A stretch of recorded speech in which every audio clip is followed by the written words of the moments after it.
Most financial systems are built on assumptions about math. Those assumptions don't usually fail. They evolve. And when they do, the question isn't which system is the strongest today, but which one can change without breaking trust tomorrow.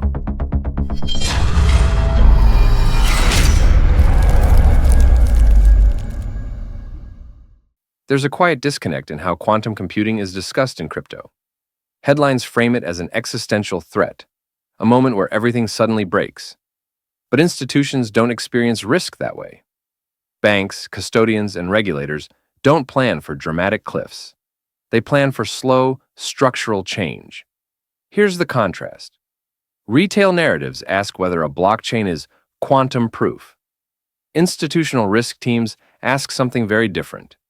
If cryptography changes, can this system adapt without invalidating its history? That gap matters because financial infrastructure isn't judged on novelty. It's judged on continuity. Records don't just move value. They anchor contracts, audits, compliance, and legal certainty over decades. The question this video unpacks isn't whether quantum computers arrive tomorrow. It's whether a ledger can survive a future where today's cryptographic assumptions no longer hold, and what kind of architecture that requires. Everything here is for educational and entertainment purposes only, not financial advice. Always do your own research before making any investment decisions. If clear, no hype crypto education helps you make sense of all this. Hit like and subscribe. It tells YouTube this series is worth showing to other newcomers, and it helps me keep building it for you. Once you shift the frame, the story changes quickly. Quantum computing isn't a doomsday switch. It's a time horizon problem. Financial records don't expire. Payment histories, settlement confirmations, custody trails, and compliance logs are designed to persist.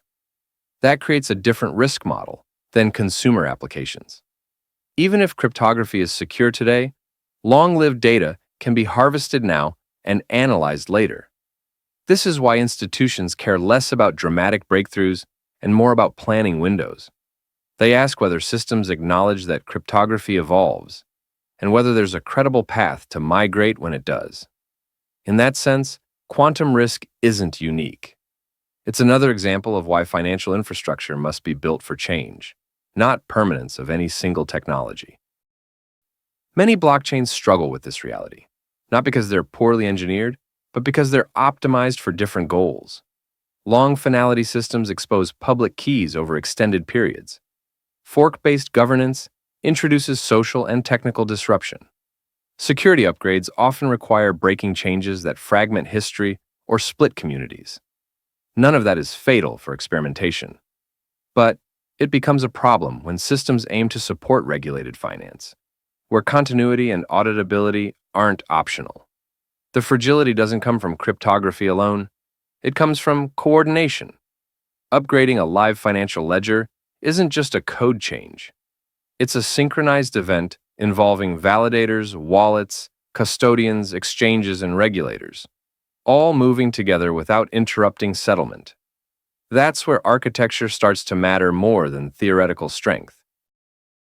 Institutional risk assessment rarely begins with algorithms. It begins with governance. Decision-makers want to know who can authorize change, how upgrades are tested, and whether continuity is preserved before, during, and after a transition. They care about key rotation, backward compatibility, and whether historical records remain verifiable under new cryptographic rules. They also care about incentives. Custodians need predictable timelines. Regulators need visibility. Enterprises need assurance that an upgrade doesn't strand assets or invalidate contracts. In other words, the question isn't, is this ledger secure forever? It's, does this ledger have a credible process for evolving security without breaking the system? Viewed through that lens, the XRP Ledger presents a different design philosophy. Its consensus model doesn't rely on mining or probabilistic settlement. Finality is deterministic, which shortens exposure windows and simplifies auditability.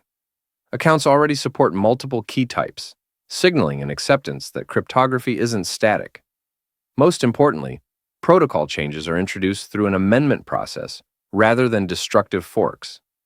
That creates a framework for coordinated upgrades, where changes are tested, voted on, and activated without rewriting history. None of this makes the XRP ledger quantum safe today. That's not the claim. The distinction is architectural. The system is built with the assumption that cryptography will change, and that change must be handled deliberately, not reactively. The phrase post-quantum often sounds more definitive than it is. In practice, it refers to families of cryptographic schemes designed to resist known quantum attacks. These schemes come with trade-offs: larger signatures, different performance characteristics, and new operational constraints. There is no universal switch that makes a system future-proof overnight. Migrating to new cryptographic primitives is an engineering project, not a marketing milestone. That's why test networks, staged rollouts, and governance processes matter. They allow systems to experiment, measure impact, and coordinate before changes reach production environments. From an institutional perspective, the ability to manage that migration responsibly is more important than claiming immunity. The hardest part of cryptographic change isn't math, it's migration. Wallet software must be updated. Custodians must rotate keys securely. Exchanges must coordinate deposit and withdrawal logic. Compliance systems must continue to audit transactions across old and new cryptographic regimes.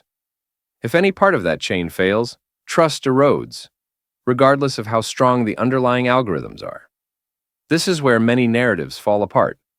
Security isn't just about resisting attacks. It's about maintaining operational continuity while evolving the system underneath. When you zoom out, the quantum debate becomes less about fear and more about maturity. As blockchain systems move from experimentation into financial infrastructure, they inherit the same long-term responsibilities banks and payment networks have always carried. They must plan for change, not pretend it won't happen. The XRP ledger isn't defined by claims of perfection. It's defined by a design that treats adaptability as a feature, not a failure. In a world where math evolves, resilience doesn't come from standing still. It comes from building systems that can move carefully, transparently, and without breaking trust. Thanks for watching, and I'll see you in the next deep dive. This channel is for educational and entertainment purposes only, and is not financial advice. Always do your own research and keep the discussion respectful. If you enjoyed the video, please consider liking, subscribing, leaving a comment, or sharing it with a friend.